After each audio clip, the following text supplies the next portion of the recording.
May mga nagpunta na ng Korte Suprema, magkakasalungat na ang petisyon, may nagpetisyon, nautusan ng Senado, sumunod sa saligang batas. Meron mang petisyon, galing naman sa kampo ni Sara Duterte na humihiling ng temporary restraining order at ideklara daw na illegal, wala sa proseso ang impeachment or itong article of impeachment. Dahil dyan, pinanindigan po dito si opposition senador na dapat ituloy na lang, gawin na ito.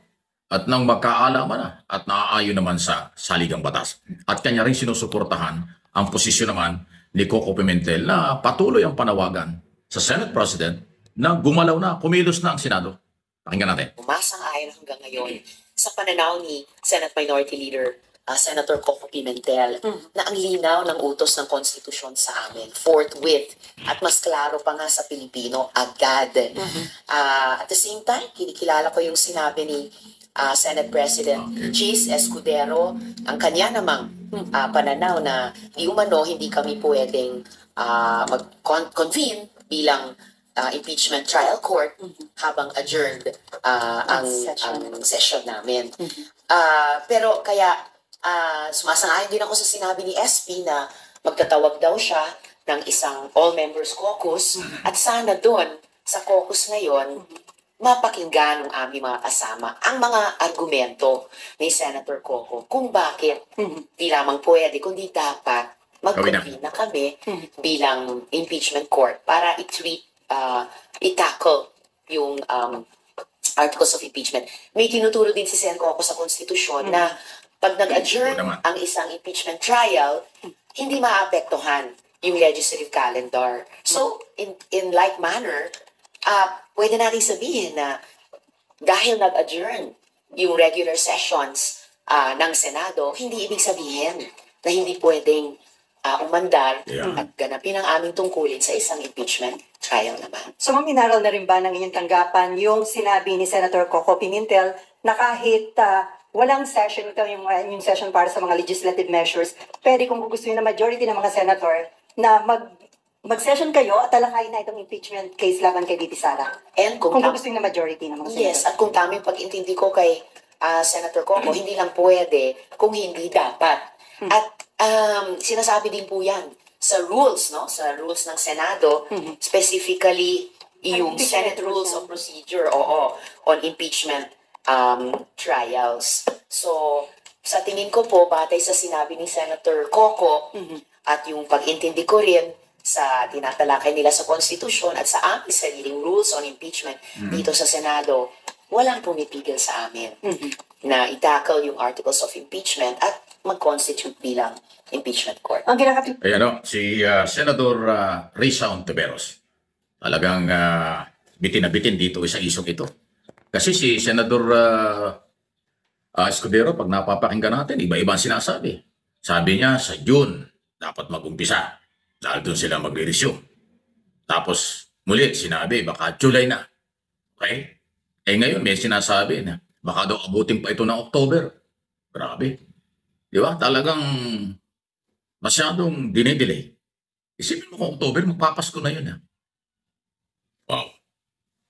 Pero alam ba nyo, ang mga eksperto na nakakausap ko, mga radyo, TV, or sa naglalabas sa social media, sa atin, sa mga balitaan, alam nyo kung talagang tatrabahuin ito ng Senado? 2 buwan lang. Baka tapos na. Diba? Alam nyo kung bakit? Hindi po kasi mahihirapan ang side ng prosecution panel. Yung 11 na mga congressman para patunayan ang article of impeachment. Kasi kabisado nila. Napakadali nilang ilatag ang ebidensya at testigo doon sa kanilang kaso laban kay Vice President. Dahil nga po kasi dumaan sa Kongreso, sa Committee on Appropriation at Blue Ribbon Committee, ang confidential fund, intelligence fund na hindi na ipaliwanag. Kaya napakadali nilang patunayan yan sa impeachment trial. Okay? Ito lang Kung bibigyan mo ng 2 linggo, kung matagal na yung 2 linggo, 1 linggo lang. Ilatag ng prosecutor yung kanilang mga kaso. Tapos bigyan din ng another 1 week ang Defense Counsel para i-counter yan. O di ba? 2 linggong pukpukan. Okay? O sabihin natin isang buwan. Ang presentation ng testigo at ebidensya, 2 linggo. 2 linggo rin ang presentation ng counter witness at counter ng mga abogado, ng depensa. So, isang buwan. Hindi lang 2 linggo, isang buwan.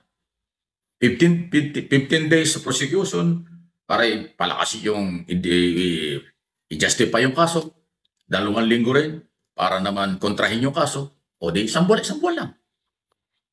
Tapos, aralin ang lahat ng mga dokumento. Siguro naman yung isang buwan. Kayang-kayang aralin ng mga senador judges ang ebidensya.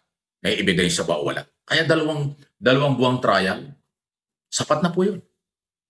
Kaya kung uumpisahan niya ngayong buwan ng Marso, bago mag-eleksyon, tapos na. Kasi sa Mayo pa ang eleksyon, di ba? Kung umpisa naman ito sa June, ayun ho, may problema tayo. Kasi sa June 2, mag-uumpisa sila, June 30, tapos na po yung term ng mga senador. Yung 12 senador. Tapos na. Paano ho kung hindi manalo yung re-electionist na senador?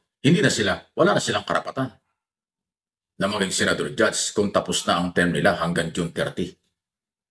Doon mo talaga mayroong legal and technical issue. So kung matapos ang June 30 at hindi pa tapos ang trial, itutuloy yan. May issue pa dyan. Dapat bang ituloy o hindi? Sa July, yun ho, 20 Congress na. Iba na ang komposisyon ng Congress at ng Senado. Malay nyo, yung mga prosecutor na yan, hindi manalo. O di magiging mabago ng prosecutor. Kasi yung mga prosecutor na yan, hanggang June 30 lang Re-electionist din yung mga yan. Yung mga senador judge, ganon din. So meron hong malaking problema kung 20 Congress itutuloy. Di ba? Kaya para po malinaw sa taong bayan at nang hindi magkaroon ng duda, ngayon po may panahon pa sa 19 Congress gawin na ito.